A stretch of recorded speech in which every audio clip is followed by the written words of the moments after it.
Hello everyone, my name is Vicente and I am a current intern with ASC.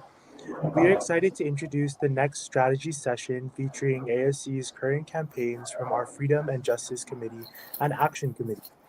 First up, we would like to introduce Stacy and Piggy as they present the Freedom and Justice campaign. And at this time, I'd like to hand it off to them. Thank you. Thanks, Vicente. And thank you all for being here. Again, my name is Stacy. My pronouns are she and her. I'm an ASC member. I am currently wearing a plaid shirt. I have black glasses and green hair.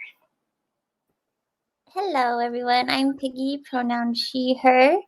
I'm an organizer and core member at ASC. Today I'm wearing a green flannel with gold hoop earrings and black hair with a tied up bun. All right, everyone. We like to introduce the Freedom and Justice campaign.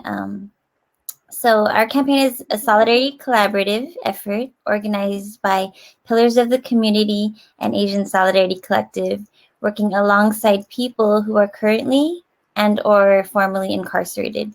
Freedom and Justice seeks to challenge the stall tactics by San Diego's district attorney and judges regarding Senate Bill 1437, which was designed to reverse previous laws allowing anyone present or mildly involved to be prosecuted with felony murder.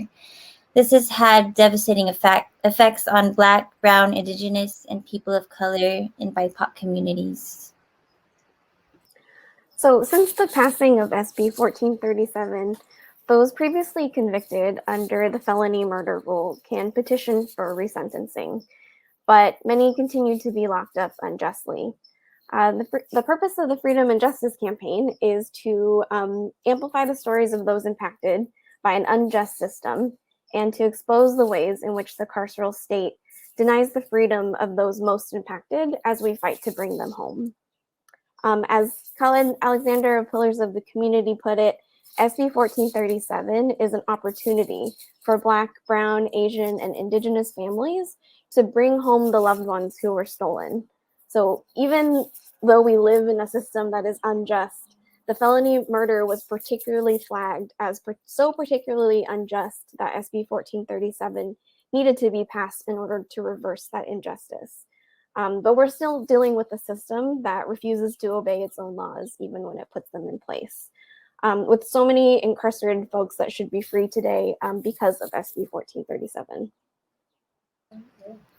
Earlier in the year, we had the honor of spending time with the families and friends of 4 of our community members who are currently incarcerated and fighting for their liberation to be carried out under SB 1437. We have Conservaran Donald Siripangno, Isidro Vasquez, Terrence Nowden, and Brian Mason, and we'd like to share a little bit about their stories.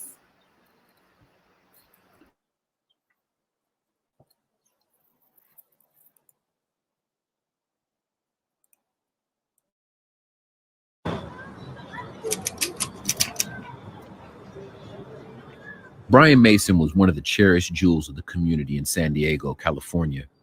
Surrounded by the war on drugs and upsurge in violence, Brian managed to keep his head out of trouble. He enjoyed spending time with loved ones, lending a helping hand to family and neighbors. He graduated from high school without a blemish on his record and secured a job shortly after.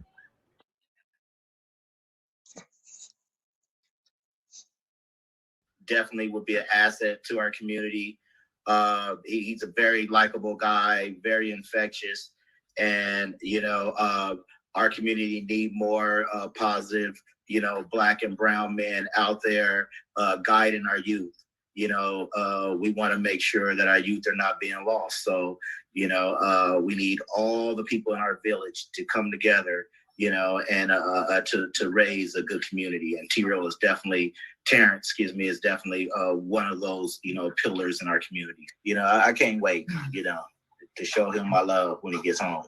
Yeah, we need the positivity. We lost a lot of people in our family, and definitely just for him to come home, that's going to be one of the happiest moments I know for all of us, especially for me. I'm probably going to cry first and fall out and disbelief, then he probably gonna we tell me need to this get up. win as Black folks. You know, we need this win. You know.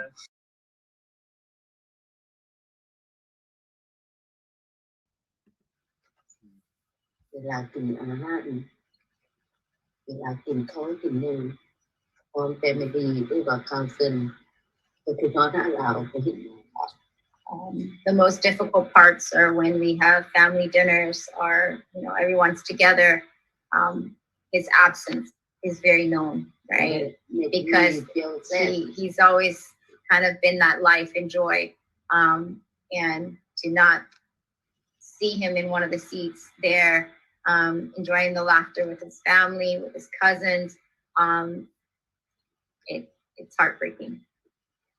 So, and then on top of that, right, apart from that experience, every time she sees him, it's a reminder that this might be his life forever, right?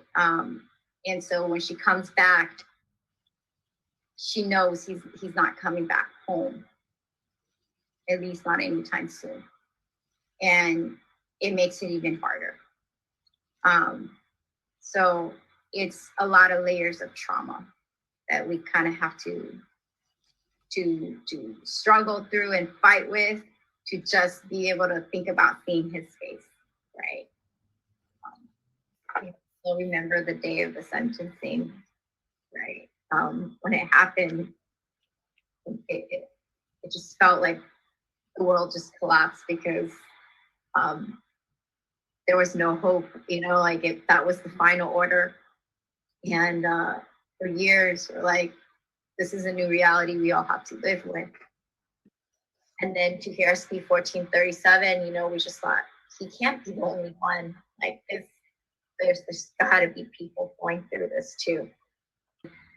For us to hear people throw these excuses, like we gotta wait for people to agree with this, to write on this, is frustrating because that's time lost. That's life taken, right? Like when they were ready to make their sentence, it happened immediately. It happened when it needed to happen. But now when somebody is trying to speak to their innocence, it's being pushed along, right? Like it's nothing. And priority comes only probably based on the color of your skin. And that's a privilege that we don't have as Black folks. Here today, we all gave him the opportunity to be a real person, to be a son, to be a brother, to be a fiance, to be a friend. And I think we just need to remember who he is and as that person, as we look at these laws that impact so many lives, what can we do to help bring that human connection back? He's grown so much and he's learned a lot about himself and what really matters in life. He deserves the opportunity to come home and build the future. He's here waiting for him to be the husband and father he's been waiting so long to be.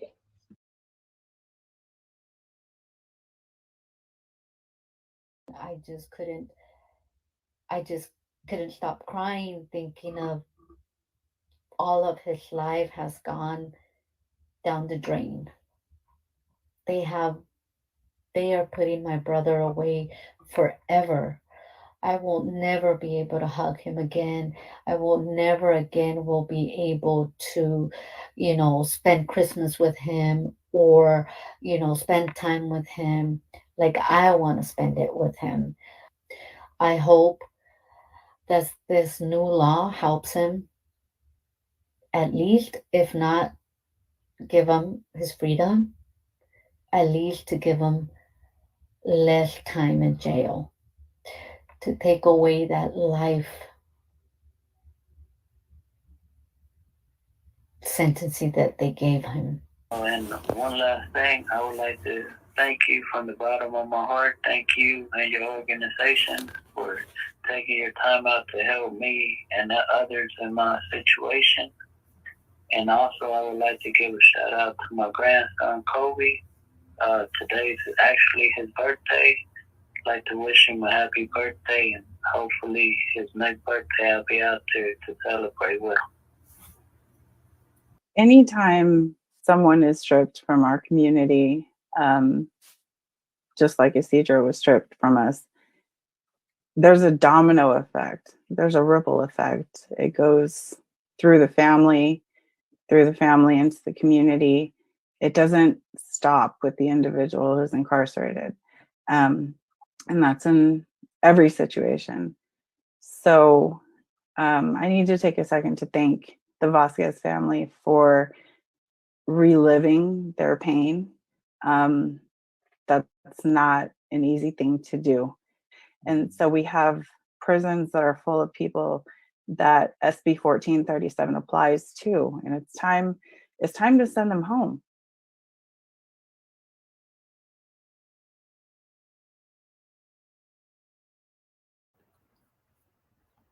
Thank you.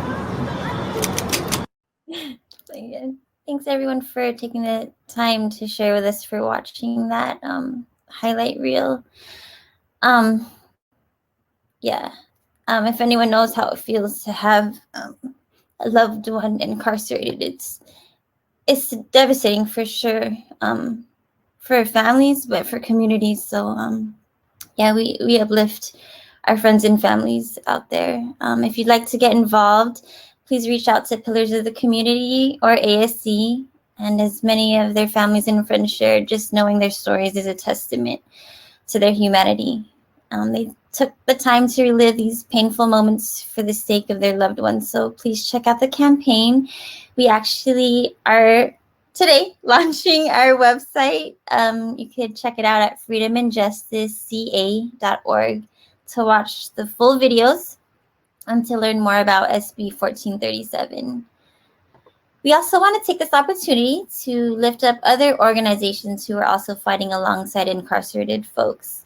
Asian Prisoner Support Committee is based in Oakland, California, and their mission is to provide direct support to Asian and Pacific Islander prisoners and to raise awareness about the growing number of APIs being imprisoned, detained, and deported. APSC sponsors Restoring Our Original True Selves Roots, a weekly class with API, other and ally prisoners at San Quentin State Prison. Though it is currently on pause due to COVID, the Roots program, modeled after an ethnic studies curriculum, seeks to increase understanding about immigration, refugee history, intergenerational trauma, leadership development, and reentry planning. Here is a look at the 2019 Roots graduation ceremony.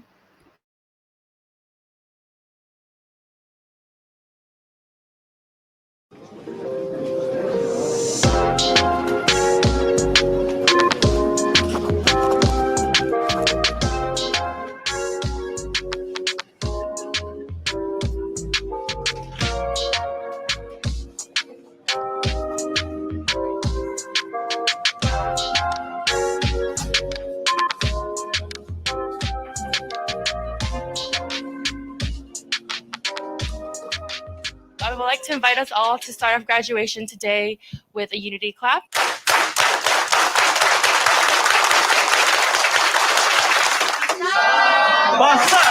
Yay! Thank you. Facarango, carite, carite.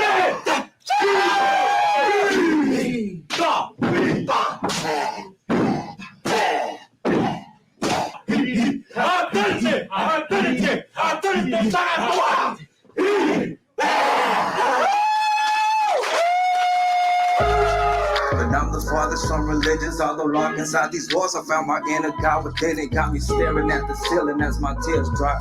Masculinity makes it hard for me to cry, but I can even lie. These tears far more free these days. Thought I found my ticket home, but guess I missed that speeding train. Label me an inmate like we humans, we don't bleed the same. We did like 20 years, know those guys have seen some things. The fact that he can smile, swear to God it gets me. And K, he left the games to make a change, I know he gets me. Cause everybody's talking about a change, but who's gonna come and litigate? For my brother Shanton Pond, ain't no justice in this case, or for rehabilitate. We not built to live in chains, we not built to live in cells, no matter what is inhumane. Infuse pain until my lyrics make the song cry. We don't need a second chance, we need a first try. But on the real though, Roots alongside Grip was the first program I ever took. It was the first time I ever heard or seek to know about my Cambodian's history. It was the first time I started to understand the trauma that my parents and other elders experienced from the war in Cambodia and still continue to hold on to. It was through Roots that I was able to build a stronger relationship with my mother. Well, for what it's worth, y'all saved my life. And for the homies that's doing life, don't stop. Because I'm not going to stop. I'm doing life with you, and I'm not going to stop until you guys all come home. And like Nate always say, no one is free until we're all free. And when we all fight, we win.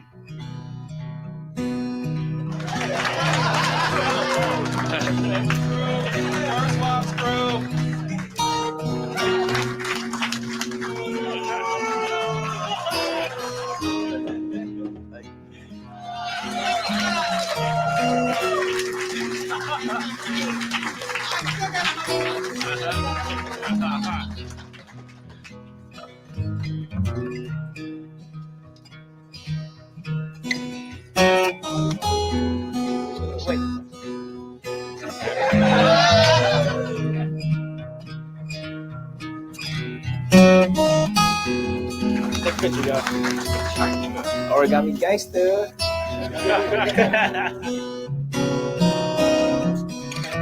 Let's call in our ancestors.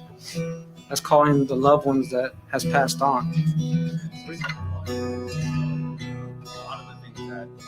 Yeah, I gained a little weight. Yeah, lifting weights, doing a lot of firefighter training, but I never forgot about my Roots family.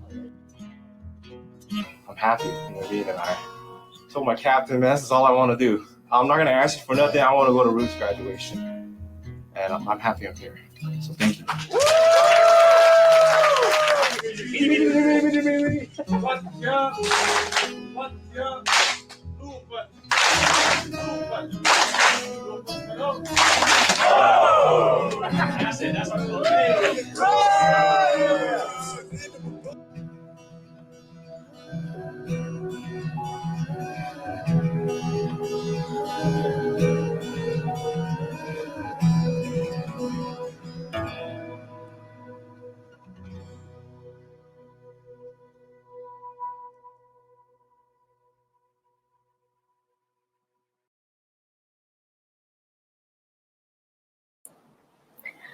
Oh, wow.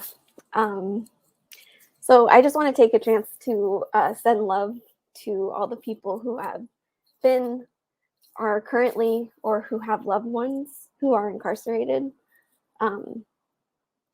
It's such a powerful experience to witness these folks reclaiming the humanity that was stolen from them. And wherever you are, and if you're watching this right now, just know that we have you in our hearts. It's really a call for us to step aside and let people who have been affected by incarcerated lead the way, because they know what true liberation really looks like. And we also can't talk about incarceration without talking about how the prison to deportation pipeline that heavily impacts Asian and Asian American communities works. So here's just one story from Key, another APSC member.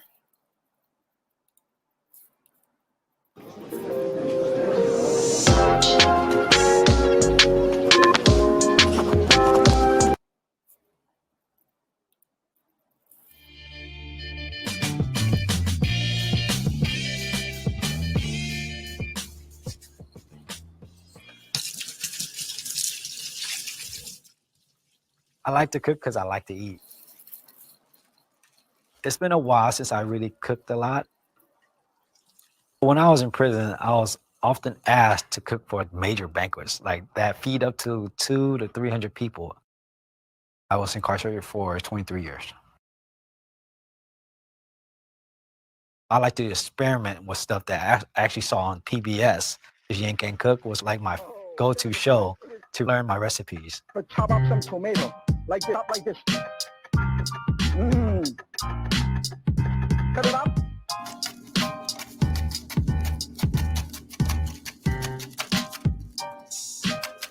Everybody always told me that just open up a Key's restaurant inside, and for a little brief period, I actually opened up a restaurant inside the prison, and I was charging like $4 for a small bowl.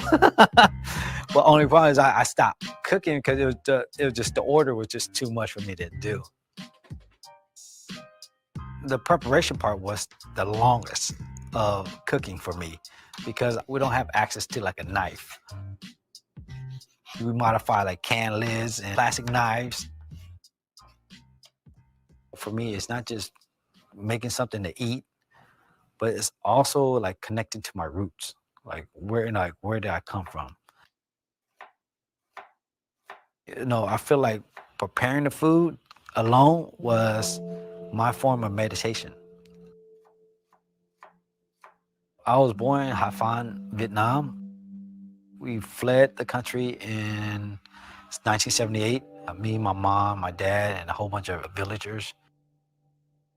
We were stranded in South China Sea for 6 months before we was rescued by some fishermen.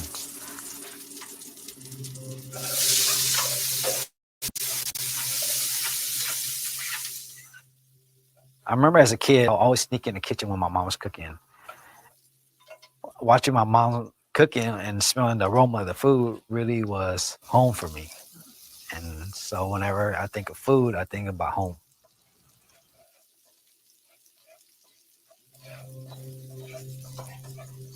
Even though I served 23 years for my crime, I could still be deported if there are any changes in U.S. and Vietnam relations. For me, this is home. The Bay is all I knew growing up. For me, go back to a country where I don't know no one is scary to be in this state of not knowing.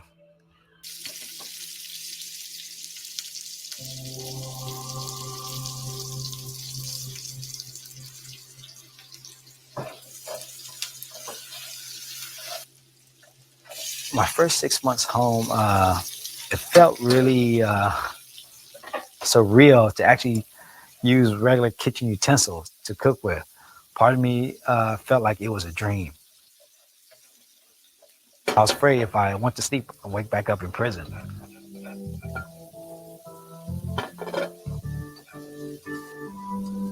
When I'm cooking, I almost zoned out, almost like part of me is letting go.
Wow. So thank you so much to Ben and the Asian Prisoner Support Committee on here for sending us the videos and for co-sponsoring this event. We wish the best of luck to Key and his family and hope that we can try some of that delicious food ourselves one day. So please reach out to get involved with these important fights to get loved ones free. And on top of that, to lift them up once they're home, because the fight doesn't just stop in getting them free. So you can reach out to Pillars of the Community, Asian Solidarity Collective, or Asian Prisoner Support Committee to help join. I think the next step is just really to get organized. So we hope that you can join us. Thanks.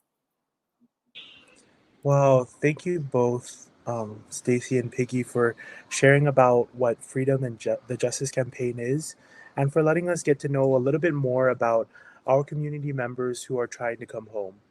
Check out our website, freedomandjusticeca.org, for all the information and updates. We also want to thank you for sharing the videos from the Asian Prisoner Support Committee, and it's a powerful connection of the work being done from one committee to another. So thank you very much.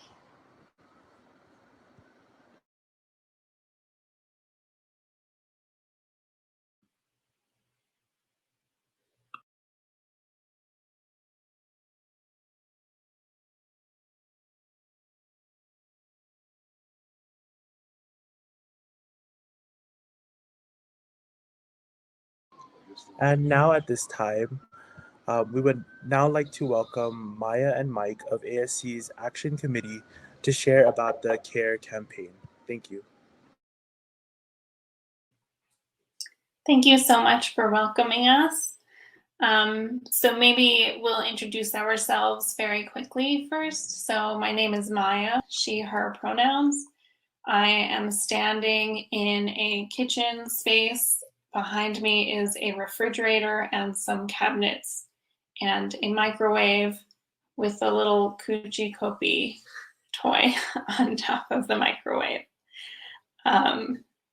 And I would turn it over to Mike so he can introduce himself. My name is Mike, and I'm representing ASC, and I am wearing glasses with a white wall background behind me, and I'm wearing a tie-dye t-shirt. Thank you, Mike. So I am going to share my screen, and I'm just double checking that the correct item will be up. Okay. I believe this is visible.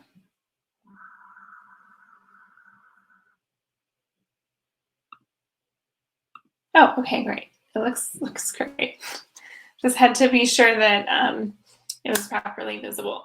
So as members of Action Committee with ASC, we are very excited to announce our newest campaign, which we are calling C.A.R.E, Community Action and Response Efforts. I apologize if you're seeing a fly occasionally passing by me in this space. So what is C.A.R.E? C.A.R.E, Community Action and Response Efforts. This campaign calls on our community to keep each other safer by promoting community care practices and existing services that do not rely on police or the carceral system. This campaign will take the form of pod mapping exercises, emergency contact cards, and posters. We seek to engage the Asian and Asian American communities and businesses of San Diego in pledging to build relationships, support, and care, especially during emergency situations. We recognize that we are targeted differently than Black people, while also recognizing the parallel systems of state violence that harm our communities. Through this campaign, we hope to continue to create community care practices and work towards collective liberation for all communities. We are not free until we all get free. I will turn it over to Mike now so that he can share some of our materials that we've created.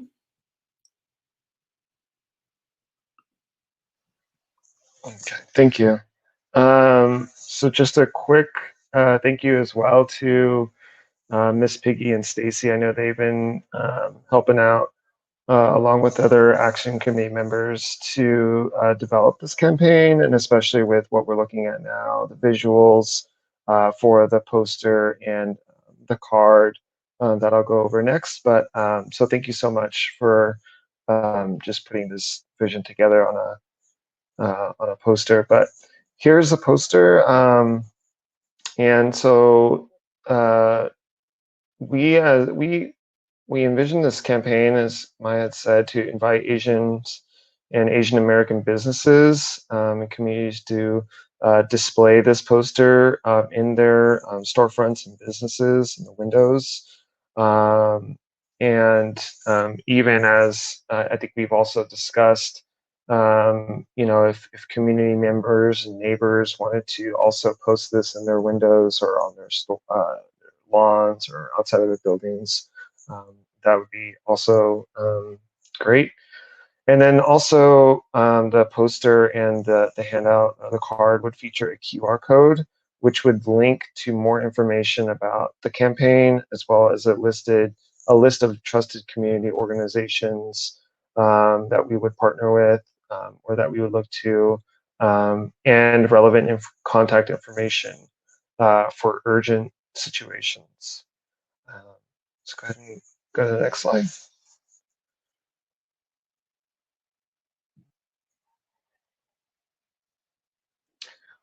So Maya has identified here the front and back of the actual card, sort of like in a business card size that would fit in a wallet, or you could carry on the person.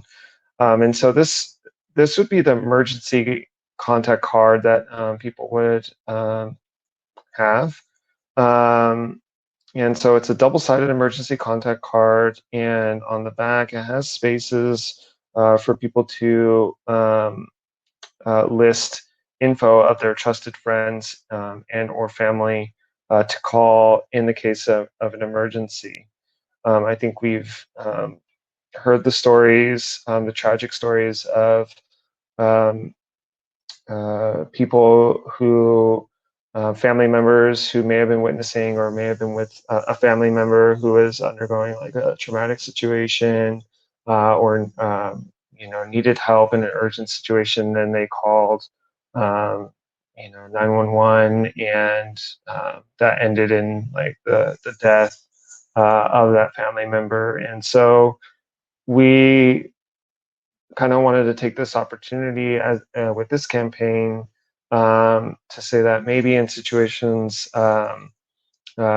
if they felt comfortable or if they needed to, that maybe there was already somebody in their network, a family member that or a healthcare professional, mental health care professional, somebody that they knew already that they could reach out to in their community who would show up. And so this is kind of like what we're envisioning with this campaign, to have people sort of take this opportunity with this card to think of those people in their lives or in their networks, and to actually write them down and to list their contact information in the case of an emergency.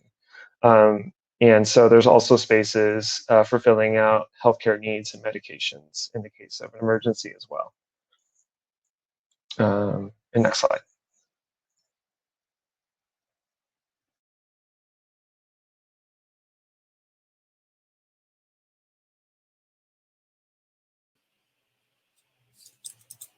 Okay, I will take over for this next part. So why should we care? That's my own silly joke. So we envision a lot more for this campaign, and we hope that it will guide us in understanding the kinds of resources that we will need to create in order to keep our communities safer. In sort of strategy sessions and the planning process, we were hopeful that we would include on these contact cards phone numbers for resources that could serve as alternatives to policing. And we found with so many of the existing resources that they still do call on police. And we knew that it would be incredibly irresponsible of us to share that information if we knew that it wasn't 100% safe. So our goal with this campaign is to also work towards understanding and recognizing the kinds of resources that would be useful and working to build those. This campaign will continue to grow and develop, so please stay tuned for more information about events, workshops, zines, and other resources. Thank you. Also, you may see our unofficial mascot here, which is C.A.R.E pears. So I hope you enjoyed that. Thank you, everyone.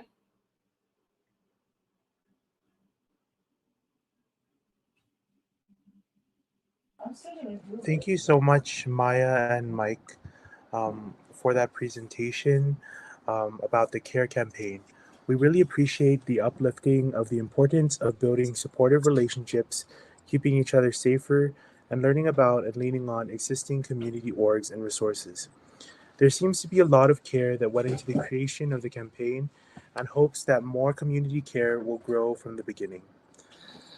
That concludes our strategy session of ASC's current campaigns. We are now going to introduce an amazing pillar of the community, Leila Aziz, who will be speaking on abolitionist actions in non-reformist reforms in the next session. With that being said, we'll see you all soon. Thank you.